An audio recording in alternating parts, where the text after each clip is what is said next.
En el libro de Marcos, el capítulo 10, hay esta ilustración del Señor o esta historia que sucede entre Cristo y un joven. Este joven que era el joven rico en realidad. En el capítulo 10, versículo 17 de Marcos, ustedes conocen la historia, es una historia conocida por todos acerca de cuando Jesús se encontró con un joven.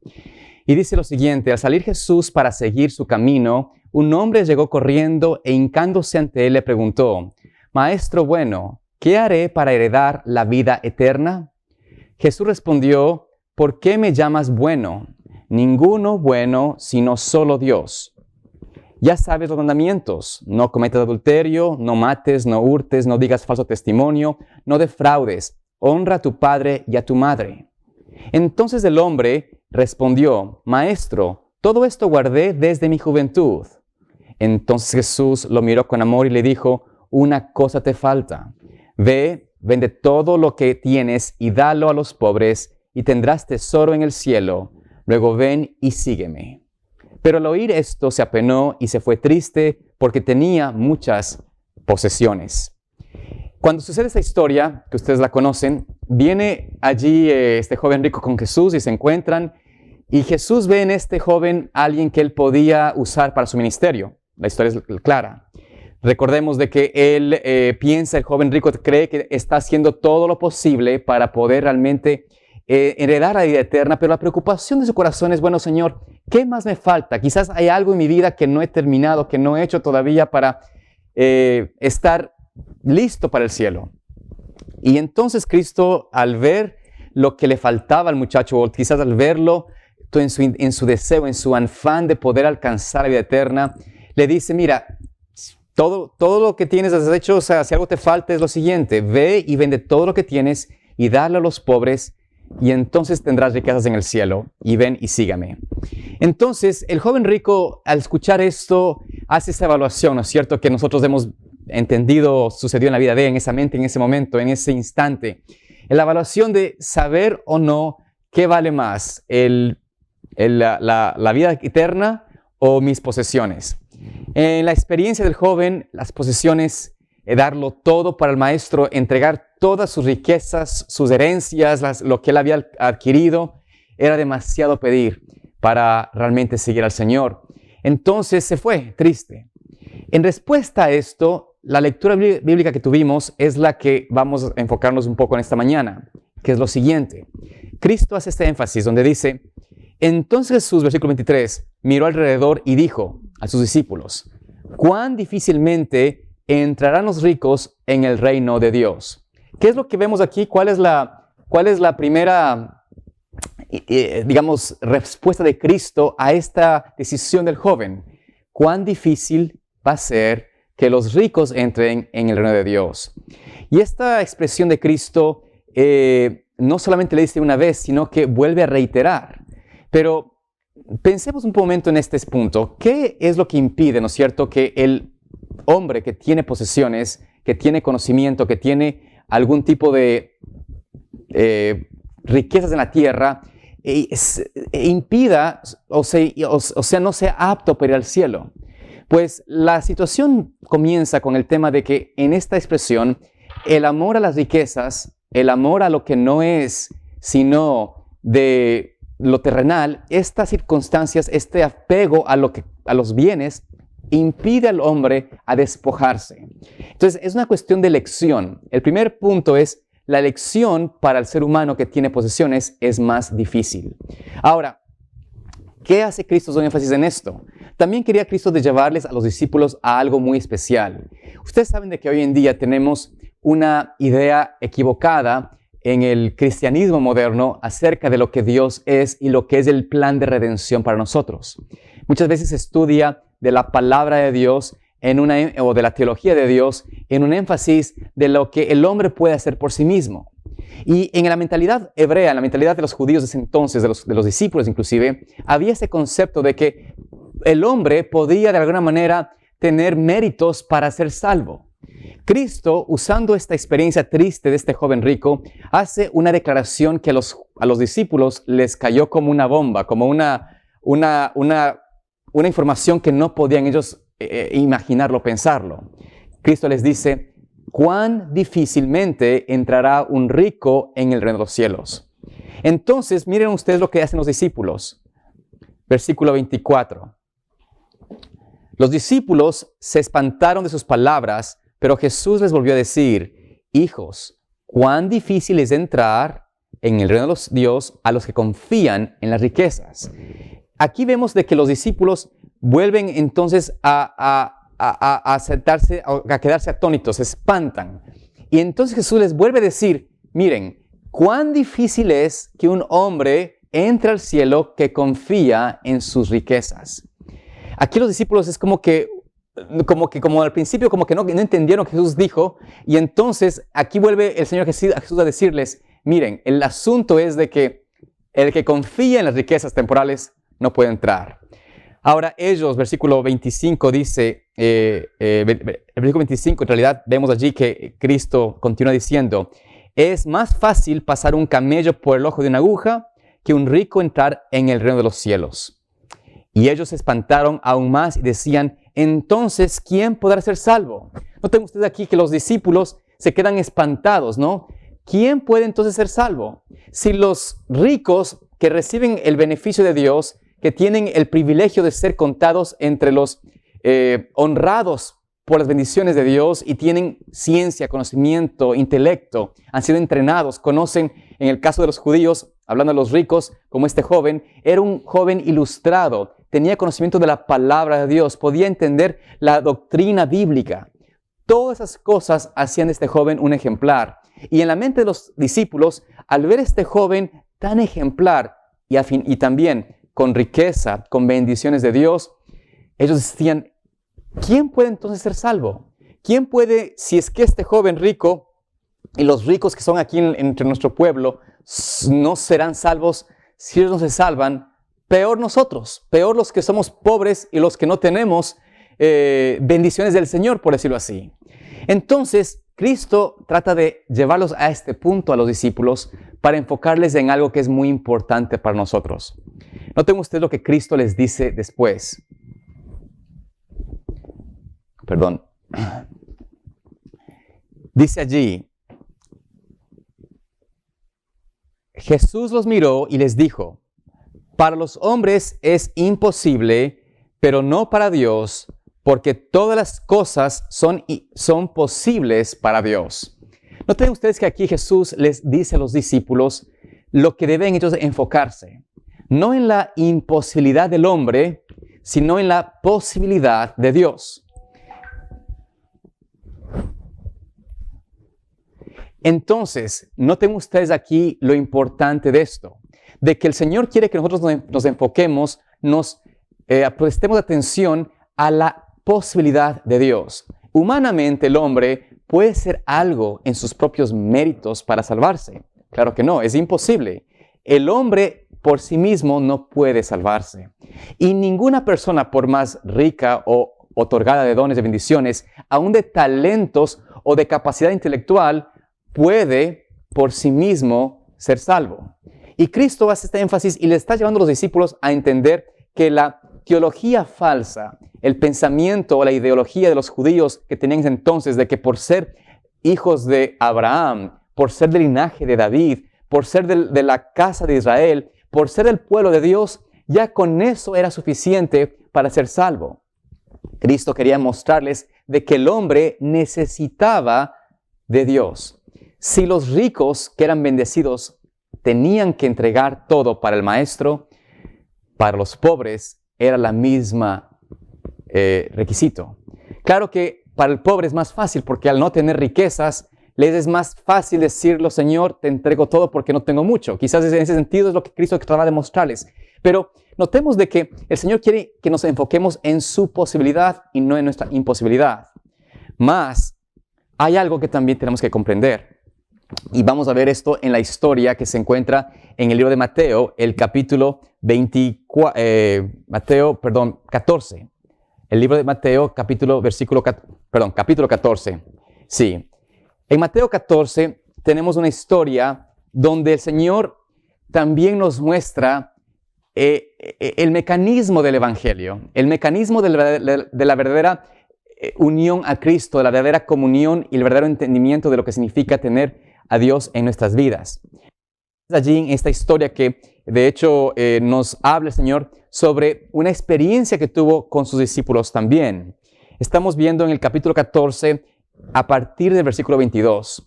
Ahora, una reseña histórica de esta frase, de este punto de la palabra de Dios, es de que Cristo había acabado de hacer el mayor milagro que habían visto los hombres hasta entonces.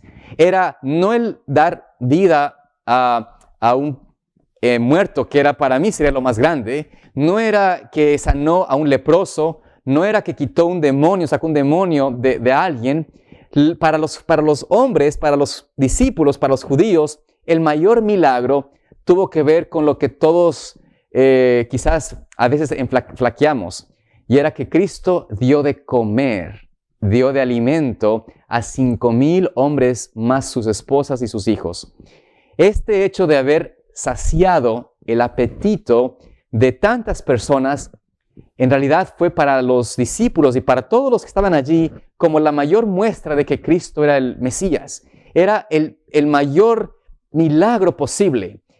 Para ellos en su mente, sanar a un enfermo, eso no es tan grave. O no es tan tremendo. En el pasado hubo esto, ¿no es cierto? Inclusive los profetas hicieron esa obra de sanar a enfermos. Sanar a un leproso también fue hecho. Que dio vida a un hijo, ¿no? Como al hijo de la viuda de Naín. Eso también, aunque fue grande, no se comparaba con este evento de haber dado de comer a 5,000 personas. Y todos quedaron saciados, o sea, comieron hasta quedar repletos. Yo me imagino que esto fue una fiesta para muchos porque decían, si este Dios, este hombre es el Mesías, Él nos puede dar de esta comida, nos puede sostener. Ya no tenemos que trabajar, ya no tenemos que preocuparnos de ser pobres, vamos a ser todos ricos. Entonces, creo que en el sentido de egoísmo es que estos hombres, a unos discípulos, cayeron presas de este pensamiento de que este era el mayor milagro. Pero Cristo, viendo también de que esto podía llevarles a un error, a un engaño, a un falso sentido del evangelio de Cristo, Cristo les pide a los discípulos que se vayan. Noten ustedes allí el versículo 22. Entonces Jesús mandó a sus discípulos entrar en la barca e ir delante de él a la otra orilla del lago, mientras él despedía a la multitud. Despedida la gente, subió al monte a solas a orar. Al anochecer, estaba allí solo. Entonces vemos que Jesús primero les dice, ¿no es cierto?, a los discípulos, váyanse en el barco, crucen al otro lado nuevamente. Yo voy a despedir a la multitud. Y Jesús despidió a las personas, se quedó solo, y lo que hizo Jesús es subió a un monte como él suele hacer, y en ese lugar, en esa montaña, ora al Señor. Ahora, noten ustedes aquí que al ellos irse en ese barco, ¿qué pasó con los discípulos? La barca estaba, versículo 24, estaba ya en medio del mar, azotada por las ondas, porque el viento era contrario. Los discípulos aquí habían presenciado un milagro tremendo de Dios, el mayor milagro posible, pero su mente no se enfocó ni en Cristo, ni en el poder de Dios, o sea, el poder de Dios de poder hacer lo imposible, sino en su propia condición y en ese momento en la adversidad que tenían. Empezaron ellos a pensar en por qué no fuimos fuertes para poner a Cristo como rey. Y ahora estamos aquí en medio del mar y de repente empieza este viento contrario y la frustración se llenó de su corazón. Yo me pongo a pensar, ¿no es cierto? No sé si ustedes han tenido esa experiencia donde uno empieza a frustrarse porque algo en la vida no está yendo bien. Es posible que ahora mismo estamos pasando una frustración en nuestras vidas. El hecho de que no podemos salir, el hecho de que tal vez nuestros planes para el verano, nuestros planes para nuestros aniversarios, cumpleaños, sea lo que sea, se chasquearon. Yo estoy ahora, por ejemplo, próximo a cumplir 14 años de matrimonio con mi esposa. Y 14 años de matrimonio, imagínense, ahora en abril 23. Y uno que busca pensar, ¿no? Poder planear planes y todo esto, esos planes están ya totalmente chasqueados, ya no se pueden hacer. Uno podría frustrarse, el hecho de que no puede quizás trabajar o tener el suficiente recursos, ¿no es cierto? Tal vez pensaba en estar de regreso con mi familia o pasar con mis hijos. Todo eso es imposible ahora. Entonces uno puede estar en esta adversidad como los discípulos mirando el viento en contra. Y en vez de recordar lo que Dios puede hacer, la imposibilidad para el hombre, pero posibilidad para Dios, entonces se enfoca uno en el problema. Ahora, qué bendición de que el Señor vez tras vez nos muestra lo que Él está dispuesto a hacer por nosotros. Noten ustedes que Cristo no dejó a los discípulos en esa tormenta solos. No les dejó que tengan que cruzar el mar con el viento en contra, enfocados en su problema. No los dejó solos, sino que hace algo por ellos. Dice allí, versículo 25, a la cuarta vela de la noche, ¿no es cierto?, a la madrugada, Jesús fue a ellos caminando sobre el mar. Noten aquí otra vez cómo Cristo quiere mostrarnos de que Dios es Dios de lo imposible. Humanamente era imposible que Cristo se una a los discípulos. En la mente de los discípulos, la idea de que Cristo se una a ellos ya era imposible. De hecho, ellos pensaron de que Jesús quizás no vendría sino después de muchos días. Y esto también les frustró porque decían, ¿por qué dejamos a nuestro maestro a un lado? Y ahora estamos aquí y ahora estamos en esta tormenta, a lo mejor nos hundimos y hasta aquí llegamos. Fracasamos en nuestro intento de estar con Jesús. Pero Jesús no tiene nada que sea imposible para Él. No hay nada que pueda ser imposible para el Señor. Entonces Él se acerca caminando ¿sobre qué? Sobre el mar. Noten ustedes esto, caminar sobre el mar. Yo sé que esto es algo que humanamente no se puede hacer. ¿Ha intentado usted caminar sobre el mar? ¿Ha intentado usted caminar sobre un charco de agua? Obviamente, la ley de la física impide que usted camine sobre el mar, sobre el agua, pues, o sobre el mar, ¿no es cierto? Es imposible. Pero Cristo, vemos aquí, hace lo imposible. ¿Por qué hace Cristo esto? Para mostrar tanto a ellos como a nosotros de que Cristo puede, ¿no es cierto?, que Jesús puede hacer algo muy especial si nosotros tan solo esperamos en Él. Noten ustedes qué pasó. Versículo 26. Al verlo andar sobre el mar, los discípulos se turbaron y asustados gritaron, ¡fantasma! El problema que estaban ellos pasando, esa tormenta, esa desgracia que aparentemente estaba sobre ellos, les hizo a ellos tener ya un estado de miedo y temor. Estaban ya en preocupación. Y cuando ven a Jesucristo allí, acercándose a ellos, en vez de ver al tierno Maestro, en vez de ver la presencia de Cristo, es esa condición de estar contemplando el problema, hace que ellos piensen que Cristo es un fantasma. Piensen que lo imposible era realmente imposible. Entonces, por esa razón dijeron, esto es un fantasma, es imaginación nuestra, quizás nos estamos ya hundiendo, nos estamos muriendo y quizás estamos entrando ya al infierno. ¿Quién sabe qué pensaba en su mente? Pero esta situación hasta un poco cómica, en realidad nos muestra cómo el ser humano piensa, cómo nosotros, apartados del Señor, vamos a pensar. Cuando nos enfocamos en los problemas, cuando estamos pendientes de la noticia, de la adversidad, de la desgracia en nuestra vida, ¿qué pasa con nosotros? Perdemos de vista lo que Dios quiere hacer por nosotros, lo que puede Cristo hacer por cada uno de nosotros. Entonces Jesús les dice, versículo 27, pero enseguida Jesús les dijo, ánimo, yo soy, no temáis. Qué hermosa esta promesa del Señor, qué palabras más tiernas de Cristo. Ánimo, no tengan miedo, soy yo. Cristo nos muestra a nosotros de que esta es la experiencia que nosotros podemos experimentar hoy. Aún en este momento de tribulación o de temor o de preocupación, el Señor quisiera que nosotros nos enfoquemos es en su palabra, es en Él, en que Él está cercano a nosotros. Él está realmente viniendo a nosotros. Y tal vez, no hemos pensado en esto de una manera tangible, porque nosotros estamos como los discípulos mirando el problema.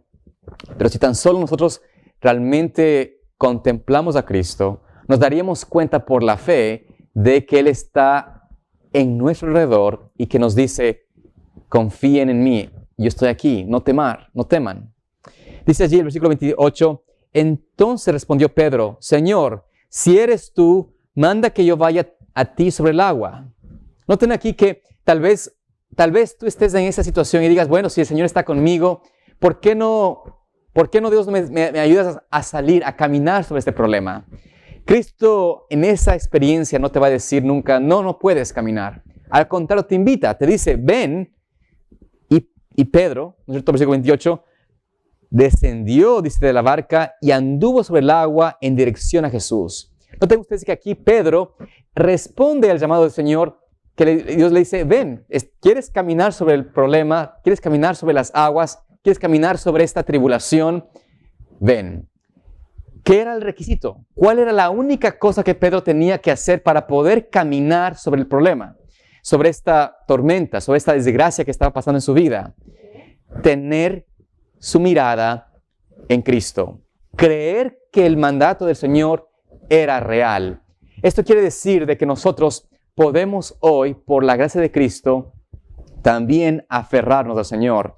Podemos también, por su gracia, decir a Cristo, Señor, puedo caminar, yo puedo seguir, yo puedo andar por la fe. Poder andar por la fe, poder andar por esta experiencia de confianza en el Señor, creo yo que debería ser nuestro mayor anhelo en este tiempo, en este momento, en este lugar, en esta circunstancia. Tal vez has tenido un problema en tu vida, tal vez estás teniendo una de esas luchas con tu propia experiencia espiritual. Quizás en este momento estás en una enemistad con alguien en tu familia. Tal vez no has tenido una relación buena con tu pareja, con tu hijo, con tu hija. Quizás hay una sequía espiritual. Tal vez estamos en este momento pasando por una circunstancia donde ves que no hay una salida clara. A lo mejor el problema ni siquiera es el problema tuyo. Para muchas madres, para muchos padres, la preocupación es con sus hijos. Ven a su hijo en una condición donde está solo o sola, ¿no es cierto? Donde no tiene el apoyo, donde hay un problema con su hogar, con su esposo, su esposa. Y esa carga, esa preocupación te impide a ti tener alegría en tu corazón. Te impide tener confianza en el Señor. Te impide ver más allá de la tormenta.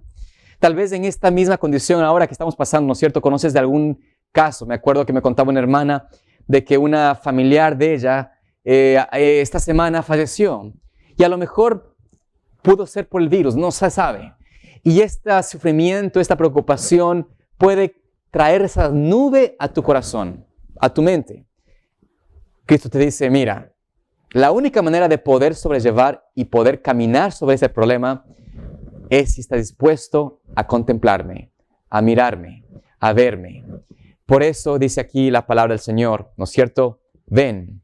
Y Pedro dice allí, caminó y anduvo en el problema humano, en el no poder por uno mismo poder sobrellevar el problema. Y por eso nosotros hoy en día vemos que el Evangelio tristemente ha sido tergiversado. El Evangelio de Cristo ha sido cambiado con un Evangelio donde te dice a ti, no puedes ser salvo. O sea, no puedes ser salvo de tu pecado. Puedes ser salvo en la condición en que estás. Puedes ser salvo en tus problemas, en tus pecados, en tus deleites y tu concupiscencia. Allí puedes tú ser salvo. Pero tú ser salvo del pecado, ser salvo del hábito de pecar contra el Señor, de eso no puedes ser salvo. Y esto hace que el Evangelio se corrompa y pierda la eficacia, el poder, y se enfoque en un Evangelio o en una teología antropológica. Es decir, donde el hombre, donde el ser humano es quien determina el resultado de nosotros mismos. El hombre es el que determina el poder de Dios. Como el hombre no puede, ¿no es cierto?, cambiar, decimos, Dios no puede cambiarme a mí. Su poder no puede ser en mí efectivo. Y entonces, quiero decirles de que nosotros también hoy podemos caer en este engaño. El enemigo quiere que caigamos en este engaño, pero Dios nos dice, miren, mira mi palabra, mírame a mí. Noten ustedes que Cristo, al apóstol Pedro, ¿no es cierto?, cuando empezó a hundirse, Cristo no esperó hasta que el hombre se hunda, ¿no es cierto? Porque Pedro empezó a hundirse, se dio cuenta de que había caído en esta presunción, en este pecado, en este falso concepto de otra vez enfocarse en sí mismo, enfocarse en el problema.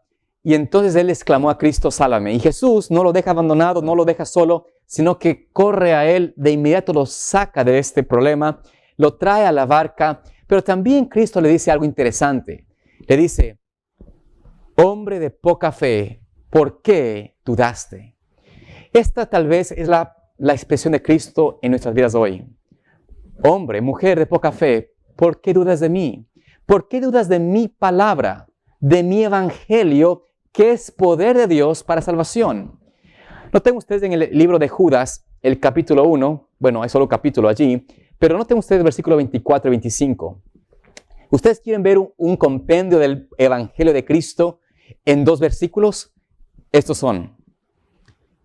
Aquel que es poderoso para guardaros sin, ¿qué cosa? Caída, y presentaros sin falta ante su gloria y con gran alegría a Dios nuestro Salvador, el único sabio, sea la gloria y la majestad, el dominio y la autoridad, ahora y por todos los siglos. Amén. Estos versículos de Judas realmente nos muestran en esencia el poder del evangelio. Lo que Cristo vino a hacer por nosotros no es para darnos un parche, para darnos una cobija y ocultarnos y mantenernos en el pecado.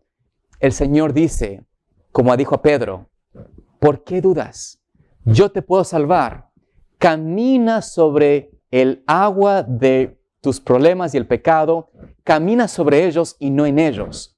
Y Cristo le dice a él, si tú dudas, vas a caer. Pero si no dudas de mí, vas a tener esa victoria, esa experiencia. Como dice aquí, aquel, ¿no es cierto?, que es poderoso, ¿para qué? Para preservarnos sin caída. Puede el Señor en mí obrar el querer como el hacer por su buena voluntad. Dios puede hacer en nosotros esa transformación por su poder para tener vidas victoriosas. Para presentarnos, dice allí, ¿no es cierto?, por su justicia, limpios y sin mancha, ¿no es cierto?, sin falta ante su gloria, con gran alegría. ¿Por qué el Señor puede estar gozoso y alegre de presentarnos ante el Padre, ante el universo sin mancha y sin pecado? Porque su justicia perfecta, al ser impartida en nosotros, al ser dada a nosotros, nos provee de todo lo necesario para vivir vidas conforme a su voluntad. Por eso dice allí, a nuestro Dios Salvador, el único sabio. No es el hombre, no es nuestra teología, nuestra ciencia, nuestra ideología de Dios. Es a Él, el que tiene el poder, la autoridad, el que tiene la majestad, el dominio y la autoridad, ahora y por todos los siglos. A Él sea la gloria. Entonces, volviendo para ir concluyendo en esta mañana, a la historia de Pedro, Cristo le dice allí, ¿no es cierto?, en Mateo 14, ¿no es cierto?, versículo 32. Cuando ellos subieron en la barca, el viento se calmó. Noten ustedes que en esta experiencia, cuando Pedro es rescatado por Cristo, cuando Cristo le dice, mira, ¿por qué dudas? ¿Por qué tienes tanta poca fe? Confía en mí, mírame a mí. Dice allí que al ellos entrar a la barca y los discípulos quedaron atónitos viendo a Jesús. ¿Qué sucedió con el problema? ¿Qué pasó con la tormenta que estaba pasando? ¿Qué pasó con la desgracia que estaban viviendo? Se fue. Cuando enfocaron los discípulos su mente en Cristo, como por milagro, como por arte de una obra superpoderosa, sobrenatural, el problema se dejó. se apartó. En ese sentido, también nosotros podemos tener la certeza hoy de que eso también sucederá con nosotros, con nuestro problema. Si estamos ahora en una circunstancia difícil, en una circunstancia donde no estamos venciendo un pecado, tal vez tengo un mal genio, tal vez en este momento, en esta condición de estar encerrados, el mayor problema es que no nos podemos llevar bien en el hogar. Estamos con los aires o los humos elevados, la ansiedad al máximo, la frustración. ¿Qué puede disipar todo eso? ¿Qué puede hacer que eso se esfume, se quite de inmediato? Si nosotros, si tú y yo, por medio de Cristo, podemos realmente enfocarnos a Él. Si nos enfocamos en Él y miramos y contemplamos a Cristo, el problema desaparece. El problema puede irse. Quiero, mis amados hermanos, como dice aquí el versículo 33 de Mateo 14, entonces los que estaban en la barca se postraron ante Él y dijeron, realmente eres el Hijo de Dios. Realmente eres este Dios Todopoderoso que puede salvarnos, que puede realmente ayudarnos a salir de los problemas, a poder estar en una experiencia donde nosotros estemos realmente en la presencia del Maestro, del Todopoderoso, de nuestro Señor Jesucristo. Y quisiera dejarles en su mente esta promesa del Señor que se encuentra en Isaías 43. Esta promesa del Señor es la que Él nos hace, la hizo a Pedro realidad y la hace a nosotros hoy también. Dice, Isaías 43, 1 al 3. Dice allí, pero ahora, así dice el Señor, tu Creador, Jacob, y tu Formador, Israel. No temas, porque yo te redimí. Te puse nombre, eres mío. Cuando pases por el agua, yo estaré contigo, y los ríos no te anegarán. Cuando pases por el fuego, no te quemarás, ni la llama arderá en ti. Porque yo, el Señor, soy tu Dios, el Santo de Israel, soy tu Salvador. A Egipto he dado por rescate, a Etiopía y a Seba por ti. El Señor ha dado todo por nosotros. Él es nuestro Salvador, Él es nuestro sanador, Él es el que nos puede sostener e impedir que las aguas de la tormenta de tu vida, de los pecados, ¿no es cierto?, que tenemos, de la debilidad, de la imposibilidad humana, todo esto el Señor dice, yo estoy contigo, todo eso puede ser vencido porque estoy junto a ti. Que Dios nos permita tener esa experiencia realmente en este tiempo, que nos podamos enfocar en la posibilidad del Señor en mi vida, que miremos a Cristo, nuestro gran y sumo sacerdote, que está por nosotros intercediendo hoy y que por su gracia podamos alcanzar esa unión con el Señor, ese lugar con Cristo que tanto necesitamos tener y que así como Pedro podamos ser transformados de hombres dudosos, de mujeres faltos de fe, en hombres y mujeres que confían y aman al Maestro y siguen sus pisadas hasta el punto que reflejamos su carácter. Que Dios nos bendiga y nos guarde en esta mañana. Y vamos a terminar con una oración y luego tendremos un cántico especial. Vamos a orar. Amante Padre Celestial, Señor, en este sábado tan hermoso, te agradecemos porque tú nos permites estar en comunión contigo. Amén. Y Señor, te agradecemos porque tu palabra es en nosotros una realidad. Tú nos invitas a confiar, a creer en ella, a saber de que las historias no son solamente ilustraciones o simplemente anécdotas, pero son algo real, que podemos por tu gracia poder vivir de cada palabra y tener la victoria por medio de Cristo sobre todo lo que nos sucede, sobre toda artimaña, tentación o problema que podemos tener. Que podamos tener esa experiencia en este día, es mi oración, y que por tu gracia, Señor, podamos alcanzar esa plena paz, esa confianza que viene cuando estamos delante de ti. Pedimos, Señor, todo esto, no por mérito nuestro, sino por los méritos de Jesús, en el nombre de Cristo. Amén. Amén.